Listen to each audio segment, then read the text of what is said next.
আপনারা সবাই ইতিমধ্যেই জেনেছেন বাংলাদেশ জামায়াতে ইসলামীর সম্মানিত আমির ডক্টর শফিকুর রহমানের সঙ্গে সৌজন্য সাক্ষাৎ এবং মত বিনিময়ের জন্য কিছুক্ষণ পূর্বেই আমাদের সম্মানিত আমির জামায়াতের এই নিজস্ব কার্যালয়ে ওনারা এসেছিলেন। হার এক্সেলেন্সিস মিসেস গোয়েন লুইস, জাতিসংঘ রেসিডেন্ট কোঅর্ডিনেটর বাংলাদেশ অফিসের, এবং সাথে ছিলেন Mrs Huma Khan, human rights council of UN Bangladesh. তো উভয়ের মধ্যে অত্যন্ত সৌহার্দ্যপূর্ণ পরিবেশে কিছু বিষয়ে আন্তর্জাতিক, দেশীয়, অভ্যন্তরীণ, আঞ্চলিক নানান ইস্যু নিয়ে কিছু সংক্ষেপে মত বিনিময় হয়েছে অত্যন্ত সৌহার্দ্যপূর্ণ পরিবেশে। এবং ওনারা বাংলাদেশ জামায়াতে ইসলামীর আমিরের এই বসুন্ধরাস্থ অফিস ভিজিট করায় সম্মানিত আমির জামাত সন্তোষ প্রকাশ করেছেন এবং শুরুতেই আমির জামাতের অপারেশন পরবর্তী স্বাস্থ্যের এবং চিকিৎসার খোঁজখবর নিয়েছেন এবং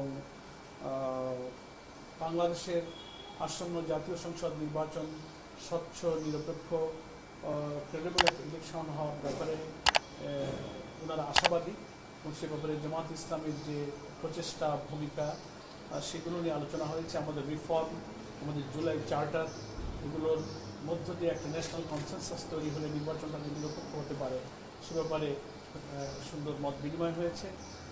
এবং সঙ্গে আমাদের রোহিঙ্গা সমস্যা, মায়ানমার হিল ট্যাক্স ইস্যু এবং মায়ানমারের যে মানবিক পরিস্থিতির উদ্ভব হয়েছে সেখানে জাতিসংঘ সহ রোহিঙ্গা ইস্যুতে সকলের সমন্বিত একটা সমস্যা সমাধানের প্রচেষ্টা এবং উদ্যোগ প্রয়োজন।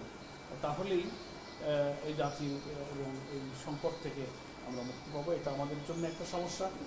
এখানে তাদের শিক্ষা, চিকিৎসা, তাদের স্বাস্থ্যগত, তাদের পরিবেশগত, এবং তারা যে অনেক সময় অ্যাডিকশনের দিকে চলে যাচ্ছে, নানান আবাসিক সমস্যার যে মানবিক দুর্যোগের মধ্যে তারা আছে, সেগুলোর ক্ষেত্রে জাতিসংঘ সহ সকলের সহযোগিতা প্রয়োজন।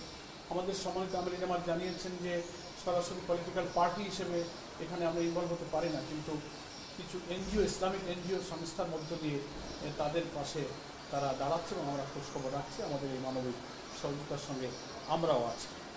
এবং আমাদের সামনে 2026 ফেব্রুয়ারিতে সম্ভব জাতীয় নির্বাচন সুষ্ঠু, নিরপেক্ষভাবে যেন হতে পারে সে ব্যাপারে ওনারা সহযোগিতা করবেন।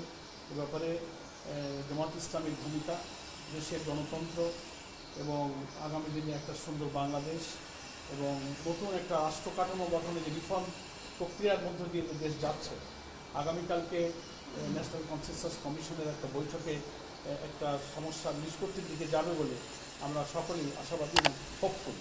এই আশাবাদ এখানে ব্যক্ত করা হয়েছে। তো আমি সংক্ষেপে আলোচনার